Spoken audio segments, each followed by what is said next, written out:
কাপড়ের দোকানে যখন আমরা যাই, কাপড়ের দোকানে সবচেয়ে উন্নত মানের কাপড় কোনটা, সবচাইতে দামি কাপড় কোনটা, সুন্দর উজ্জ্বল কাপড় কোনটা, আমরা একটু বাছাই করে দেখে নিই।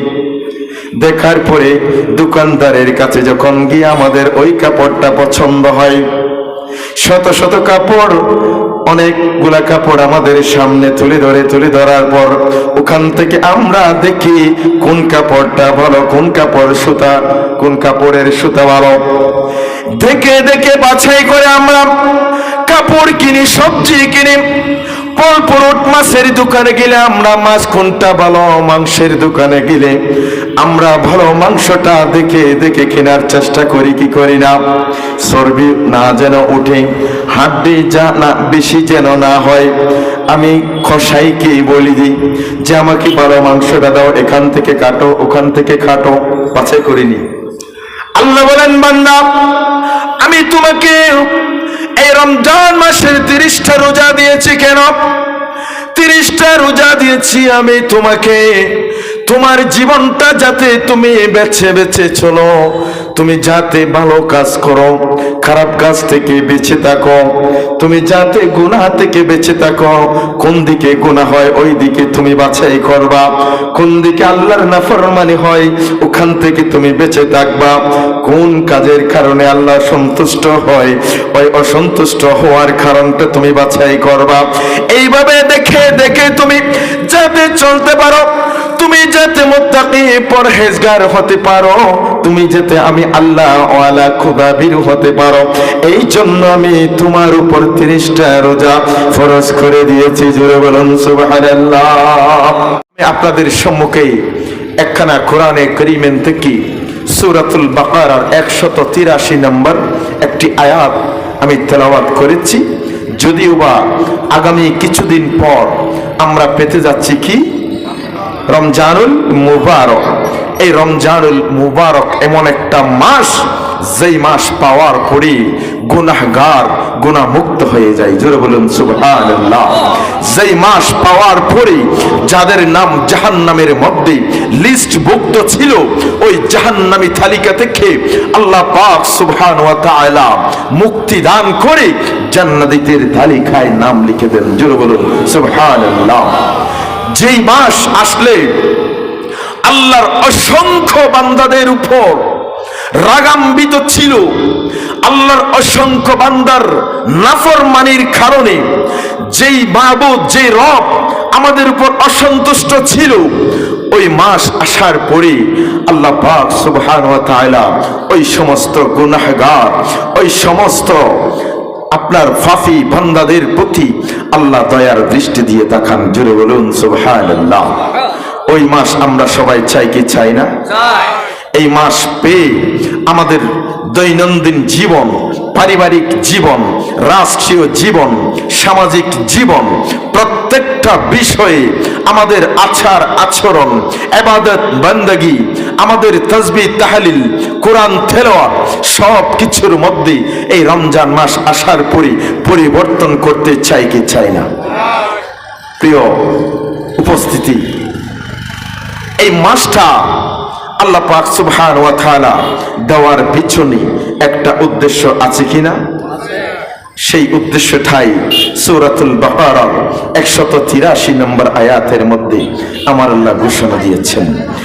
আউযু বিল্লাহি মিনাশ শাইতানির রাজীম। বিসমিল্লাহির রহমানির রহিম। ইয়া আইয়ুহাল্লাযীনা আমানু কুতিবা আলাইকুমুস সিয়ামু কামা কুতিবা আলাল্লাযীনা মিন ক্বাবলিকুম।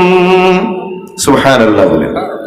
আল্লাহ পাক সুবহানাহু ওয়া তাআলা তার 30 পারা সূরা কালামুল্লাহ শরীফ থেকে 183 নম্বর আয়াতের মধ্যে আল্লাহ ঘোষণা দিয়েছেন, হে ঈমানদার বান্দাগণ, যারা আমাকে বিশ্বাস করো, আমার নবীকে বিশ্বাস করো, ফেরেশতাকে বিশ্বাস করো, তাকদীরের ভালো মন্দের উপর বিশ্বাস করো, ওই সমস্ত ঈমানদার বান্দাদের প্রতি আমি ঘোষণা দিচ্ছি যে আমি তোমাদের উপর রমজানের একটা মাস রোজা ফরজ করেছি। কেন ফরজ করেছেন? আল্লাহ বলেন, কামা কুতিবা আলাল্লাযীনা মিন ক্বাবলিকুম, আমি শুধু তোমাদের উপর ফরজ করি নাই, আমার পূর্ববর্তী যত বান্দা ছিল ওই সমস্ত বান্দাদের উপর আমি রোজা ফরজ ছিল, তাদের উপর যেমনি ভাবে আমি রোজা ফরজ করেছিলাম। তবে আমাদের মতো টানা একটা মাস 30 রোজা কোন উম্মতের উপর ফরজ ছিল না। একটানা 30টা রোজা কোন উম্মতের উপর আল্লাহ তাআলা ফরজ করে নাই। শুধুমাত্র আমরা উম্মতে মুহাম্মদী যারা রয়েছি তাদেরকে আল্লাহ পাক সুবহানাহু ওয়া তাআলা এই 30টা রোজা ফরজ করেছেন। খুশি নে বেজার? কষ্ট নেই? রোজা রাখতে কষ্ট হয়? কষ্ট হয় তো, কারণ কষ্ট তো করব কাকে পাওয়ার জন্য? আল্লাহকে পাওয়ার জন্য। তো কষ্টই যদি না করি তাহলে এমনি সহজে কি আল্লাহকে পাওয়া যায়? হ্যাঁ আমার মুসলিম ভাইরা, আমার মুরব্বী বাবারা, আল্লাহ তাআলা এই রমজানের রোজা আমাদের উপর ফরজ করেছেন একটা উদ্দেশ্য নিয়ে। সেই উদ্দেশ্যটা হচ্ছে আল্লাহ পাক সুবহানাহু ওয়া তাআলা ঘোষণা দিয়েছেন, লাআল্লাকুম তাত্তাকুন। হে আমার বান্দাগণ, ঈমানদার বান্দাগণ, আমি তোমাদের উপরে রমজানের রোজাটা ফরজ করেছি যাতে তোমরা মুত্তাকি হতে পারো। কি হতে পারো? মুত্তাকি, পরহেজগার। আচ্ছা, মুত্তাকি কাকে বলি? মুত্তাকি কাকে বলি আমরা কি জানি? পরহেজগার। মুত্তাকি শব্দের অর্থ হচ্ছে বেছে বেছে, দেখে দেখে চলা। কি বাজারে যখন যায় একটা ইলিশ মাছ কিনতে গেলে আমরা ইলিশ মাছটা দেখি কি দেখি না, যাচাই করে দেখিনি তাজা না পচা, তাজা না পচা দেখি কিনা। মাছ কিনতে দেখি, সবজির দোকানে যখন সবজি কিনতে যায় তখন দেখি ভালোটা দাগমুক্ত পরিষ্কার সবজি কোনটা, এটা আমরা বেছে নিই। ঠিক নেবে? ঠিক। আপেলের দোকানে, কমলার দোকানে আমরা যাই, আপনার দোকানদারের উপর আস্থা রাখতে পারি না। তাদের উপর আস্থা না রেখে আমরা নিজেরা বেছে বেছে সুন্দরটা, ভালোটা আমরা বাছাই করি, আমরা নিজেরা কিনতে চাই। কি চাই না বাবারা? বলেন। কাপড়ের দোকানে যখন আমরা যাই, কাপড়ের দোকানে সবচাইতে উন্নত মানের কাপড় কোনটা, সবচাইতে দামি কাপড় কোনটা, সুন্দর উজ্জ্বল কাপড় কোনটা, আমরা একটু বাছাই করি, দেখে নিই। দেখার পরে দোকানদারের কাছে যখন গিয়ে আমাদের ওই কাপড়টা পছন্দ হয়, শত শত কাপড়, অনেকগুলা কাপড় আমাদের সামনে তুলে ধরার পর ওখান থেকে আমরা দেখি কোন কাপড়টা ভালো, কোন কাপড় সুতা, কোন কাপড়ের সুতা ভালো। দেখে দেখে বাছাই করে আমরা কাপড় কিনি, সবজি কিনি। পুরুট মাছের দোকানে গেলে আমরা মাছ কোনটা ভালো, মাংসের দোকানে গেলে আমরা ভালো মাংসটা দেখে দেখে কেনার চেষ্টা করি। কি করি না? চর্বি না যেন উঠে, হাড্ডি যা না বেশি যেন না হয়। আমি কসাইকে বলি দিই যে আমাকে ভালো মাংসটা দাও, এখান থেকে কাটো, ওখান থেকে কাটো, বাছাই করিনি। আল্লাহ বলেন, বান্দা আমি তোমাকে এই রমজান মাসের 30টা রোজা দিয়েছি। কেন 30টা রোজা দিয়েছি? আমি তোমাকে তোমার জীবনটা যাতে তুমি বেছে বেছে চলো, তুমি যাতে ভালো কাজ করো, খারাপ কাজ থেকে বেঁচে থাকো, তুমি যাতে গুনাহ থেকে বেঁচে থাকো। কোন দিকে গুনাহ হয় ওই দিকে তুমি বাছাই করবা, কোন দিকে আল্লাহর নাফরমানি হয় ওখান থেকে তুমি বেঁচে থাকবা। কোন কাজের কারণে আল্লাহ সন্তুষ্ট হয় ওই অসন্তুষ্ট হওয়ার কারণটা তুমি বাছাই করবা। এইভাবে দেখে দেখে তুমি যাতে চলতে পারো, তুমি যাতে মুত্তাকি পরহেজগার হতে পারো, তুমি যাতে আমি আল্লাহ ওয়ালা খুদাবির হতে পারো, এই জন্য আমি তোমার উপর 30টা রোজা ফরজ করে দিয়েছি। জোরে বলুন সুবহানাল্লাহ। এবার আসুন আমরা আমাদের দৈনন্দিন জীবনে দৈনিক 5 ওয়াক্ত নামাজও ফরজ কিনা বলেন? ফরজ নেই? 5 ওয়াক্ত নামাজও ফরজ, আবার রমজান মাসে 30টা রোজাও ফরজ।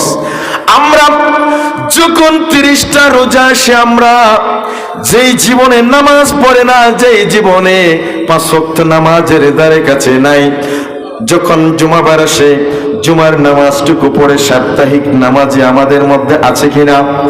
আমাদের সমাজে সাপ্তাহিক নামাজে আছে কিনা? সাপ্তাহিক নামাজে যে যায়, যেই জীবনে মাথার উপর একটা টুপি দেয় না, যখন রমজান মাস আসে একটা টুপি কিনে নেয় যাতে কেন সে ভালো হয়ে যায় নামাজটুকু পড়ে। যেই সময় রমজানের বাইরে যখন নামাজে যায়, আমরা জুহুরের নামাজে আসরের নামাজে যাই, 2 কাতার 3 কাতার 1 কাতার নামাজে হয়। রমজান আসলে দেখা যায় মসজিদ ভরপুর নামাজি হয়ে যায়। ঠিক ঠিক, এটা কেন? কারণ আল্লাহ তাআলা রমজান মাসটা আমাদের উপর দয়া করে দিয়েছেন। প্রথম 3টে দাফে ভাগ করেছেন। এক দাফে বলেছেন রহমত, দ্বিতীয় দাফে বলেছেন মাগফিরাত, তৃতীয় দাফে বলেছেন নাজাত। আল্লাহ কেন তুমি রহমত করলা প্রথম দাফকে? আল্লাহ বলেন, বান্দা আমি তোমার উপর 11টা মাস অসন্তুষ্ট ছিলাম, আমি তোমার উপর 11টা মাস আমার নাফরমানি করেছো, নামাজে যাও নাই, দৈনিক 5 বার আমার পক্ষ থেকে না মসজিদের মুয়াজ্জিন তোমাকে ডেকেছিল, তুমি আমার ডেকে সাড়া দাও নাই, আমি রাগ করেছিলাম, আমি তোমার উপর রাগান্বিত হয়েছিলাম, অসন্তুষ্ট হয়েছিলাম। 11টা মাস ধরে আমি তোমার উপর এমন অসন্তুষ্ট ছিলাম, আমি তোমার নামটা জাহান্নামীদের তালিকায় লিখে দিয়েছিলাম, তোমাকে জাহান্নামী হিসাবে সাব্যস্ত করেছিলাম। আল্লাহ কাইলে 10টা দিন আমি তোমার দয়া কিভাবে পেতে পারি? তুমি যখন 10টা দিন পেয়ে যাবে, তুমি রমজানের রোজা রাখো, সেহরি খাও, ইফতারি খাও, ইফতার করো, তুমি নামাজে যাও, তাসবিহ তাহলিল পড়ো, কোরআন তেলাওয়াত করো, খতমে তারাবি পড়ো, যখন এইগুলা করতে যাবে, আমি আল্লাহ তখন তোমার 11টা মাসের রাগ অভিমান, আমার যেই অসন্তুষ্টি ছিল সব কিছু পানি হয়ে আমি আল্লাহর দয়া তোমার উপর পড়বে। জোরে বলুন সুবহানাল্লাহ। তখন বান্দা প্রশ্ন করে, আল্লাহ এই 10টা দিন তোমার দয়া যখন আমি পেয়ে যাব, আমার উপর দয়া যখন তোমার পড়বে, এরপরে বাকি 10টা দিন তুমি মাগফিরাতের ঘোষণা দিয়েছ। আল্লাহ কেন মাগফিরাত তুমি বলেছ? আল্লাহ বলেন, বান্দা তোমার উপর যখন আমি অসন্তুষ্ট ছিলাম, ওই সময়ে যদি তুমি আমার কাছে কিছু চাইতে, আমি তোমার দিকে রাগান্বিত স্বরে চাইতাম। তোমার উপর অসন্তুষ্ট ছিলাম আমি, এই জন্য তুমি যখন আমার ইবাদত করতে করতে আমার দয়া কামনা করবে, আমার দয়া যখন তোমার উপর পড়বে, তখন তুমি যখন বাকি 10টা দিন, মাঝখানের 10টা দিন আমি আল্লাহর কাছে যখন তোমার অপরাধ স্বীকার করে আমার কাছে ক্ষমা চাইবে, তওবা করবে, আমি আল্লাহ তোমার উপর দয়ার দৃষ্টি দিয়ে তোমার সমস্ত গুনাহগুলো মাফ করে দেব। সুবহানাল্লাহ। আল্লাহ বলে, বান্দা এরপরে বাকি 10 দিনকে আমি নাজাত করেছি। কেন নাজাতের দিন রেখেছি? বান্দা আমি তোমাকে তোমার উপর সন্তুষ্ট হয়ে তুমি আমার নাফরমানি করতে করতে 11টা মাস ধরে যখন তুমি আমার অসন্তুষ্টি অর্জন করেছ, তখন আমি তোমার নামটা জাহান্নামের তালিকায় লিখেছিলাম। আর যখন তুমি আমার দয়া তুমি প্রাপ্ত হয়েছ, এরপর আমার সমস্ত রাগ অভিমান ভেঙে দিয়ে যখন তুমি ক্ষমা প্রাপ্ত হয়েছ, তোমার সমস্ত গুনাহগুলো আমি সওয়াবে পরিণত করে দিয়েছি। আল্লাহ সওয়াবে পরিণত করে দেওয়ার পর আমার অবস্থান এখন কোথায়? আবার আল্লাহ বলেন, হে আমার বান্দা, বাকি 10টা দিন তুমি আমার কাছে চাও। আল্লাহুম্মা আজরিনি মিনান নার। বান্দা আমার কাছে যখন তুমি জাহান্নাম থেকে মুক্তি চাইবে, জাহান্নামীদের তালিকায় তোমার নাম ছিল, ওই নামটা যখন তুমি কেটে দেওয়ার জন্য আমার কাছে আবেদন করবে বান্দা, আমি তখন তোমার নামটা জাহান্নামীদের তালিকা থেকে নামটা কেটে দিয়ে আমি তোমার নাম জান্নাতীদের তালিকায় লিখে দেব। সুবহানাল্লাহ। খুশি নি আমরা? রমজান পাওয়ার পরে আমরা কি জান্নাতি হতে চাই কি জাহান্নামী হতে চাই? বলেন, জান্নাতি না জাহান্নামী? এই রমজান পাওয়ার পরে যখন আমরা রোজা রাখি, রোজা রাখার পরে যেই জীবনে নামাজ পড়ে নাই, প্রত্যেক সময় আল্লাহর নাফরমানি করেছে, এমন একটা মজলিস চলে, মাহফিল চলে, এমন মুসলমান আছে এখনো দোকানে পাটে বসে গল্প গুজবে রত আছে কিনা? বলেন না, গল্প গুজবে রত আছে কিনা? এখনো অনেক মুসলমান আছেন, এই আশপাশে কোন হিন্দু পারে না এই মুসলমান। এমন একটা মুসলমান স্টেশন চত্বরের মধ্যে যদি আল্লাহর ডাক পড়ে, আল্লাহর ইমানের কথা বলে, কোরআনের কথা বলে, হাদিসের কথা বলে, সমস্ত মুসলমানের উচিত ছিল আল্লাহর ভয় অন্তরটা কম্পন শুরু হয়ে এই মসজিদে এই মজলিসে বসে থাকা। ঠিক নেই?